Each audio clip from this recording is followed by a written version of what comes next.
Hello, my learning friends. It's your friendly YouTube EDU guru, HipHughes, and I'm back. I uploaded my first video after 4 years a couple of days ago, and 4 comments specifically mentioned how happy people were that I was not dead. So thank you for being happy that I'm still alive. In the near future, I am planning a boatload of new variety of videos, but there's always been one curricular video that I never made. So students of AP Government, American Government, crammers, and cray-cray on the internet, let me introduce to you the wonderful world of linkage institutions.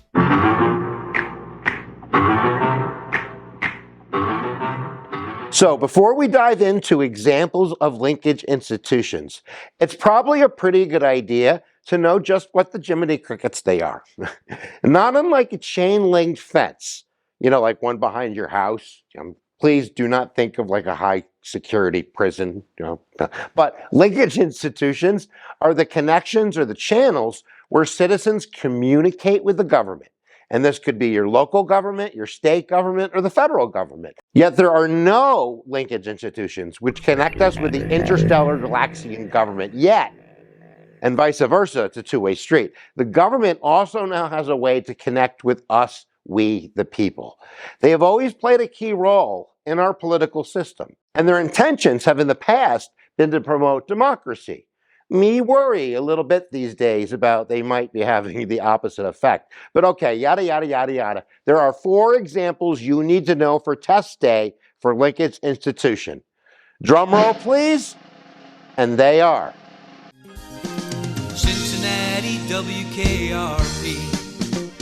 1, the media. Now, I'm not sure nowadays that I want to open this linkage can of worms, but let's lay it out as simple as we can. Whether it's print publications, the old-timers read on the subway, the radio, podcasts, internet social media platforms, online websites, or the good old boob tube, the TV, the media harnesses the usefulness and reach of all of these to inform American citizens about the goings-ons of its governments and its elected leaders who serve them. But it's been a long time since Walter Cronkite broke the news to us that we're losing the Vietnam War, which turned American public opinion against the conflict. We could do a whole nother video about how media has changed and the need for media literacy to discern the accuracy and the truthfulness of the media that we are digesting. But that put aside, there are 4 functions the media is responsible for as our first critical linkage institution.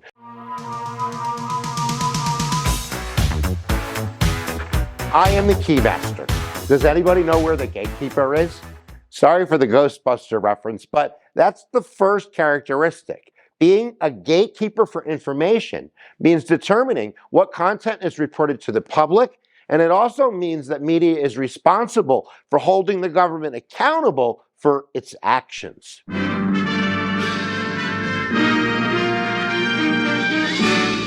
Number 2, they are also referees, hopefully fair ones. But they do act as a scorekeeper during elections, reporting information about who is winning or losing in the polls on election day. Who let the dogs out? The third characteristic is that they are dogs.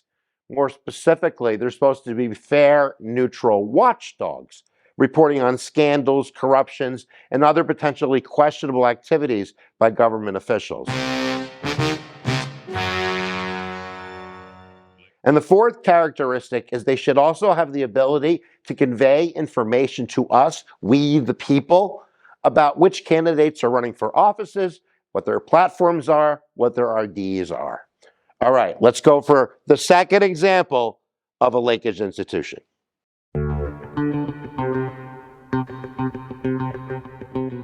The second example of linkage institutions are interest groups, which allow for citizens to help influence policymakers by joining together and forming their own special interest organizations.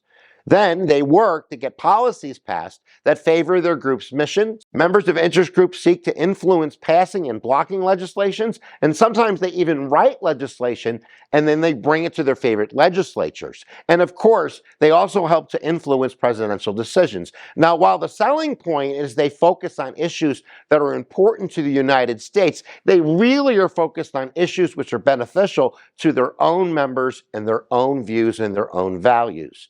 Now, here are some of the more influential interest groups in the United States. The number one, and probably the most powerful, is the AARP, the American Associations of Retired Persons. Think of it lobbying on behalf of the elderly when it comes to issues of Medicare or Social Security. And then we have the National Rifle Association, the NRA. Bang, bang. Now that helps explain, well, even though there's some gun measures that are extremely popular, they're also extremely likely to fail. The NAACP, the National Association for the Advancement of Colored Persons. That's another special interest group where recently they were a driving force for a new national anti-lynching law. And then we have lots of business interest groups like the American Petroleum Institution. Let's just say they're not writing new green legislation. They're advocating for fracking, more drilling, expanding our reservoirs of gas and oil. But you get the idea. Generally, the more money an interest group has available to itself, the more influence it can have on public policy. Citizens join interest groups because there is strength in numbers. One person individually can only do so much to enact change. However, when citizens join interest groups, they're hoping to join a group who has the means and the numbers to influence the government to get what it needs and what it wants.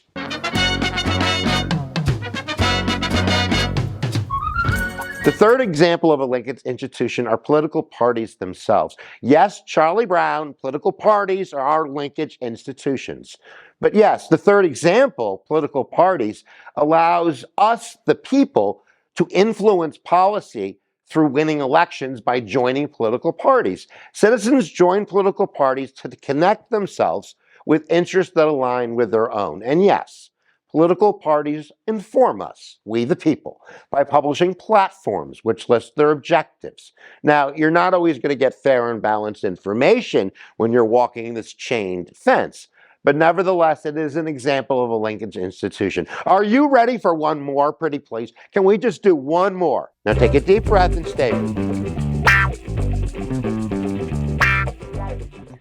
Elections themselves are linkage institutions.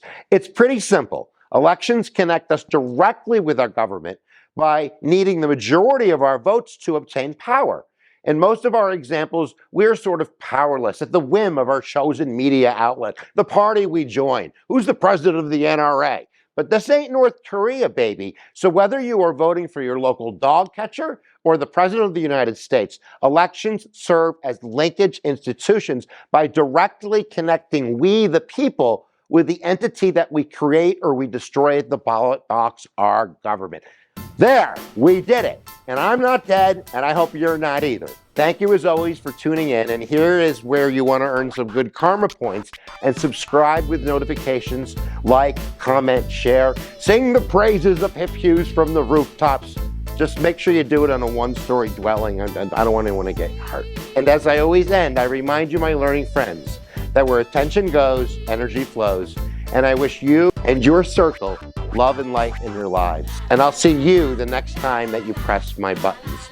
And don't forget that you can go down to the description below where you'll find the link to the video arsenal. And please subscribe to HipHughes on Twitter, Instagram, Facebook. There's even a chance that you might win a free unicorn. Yeah, a free unicorn. All right, we'll see you guys next time that you press my buttons.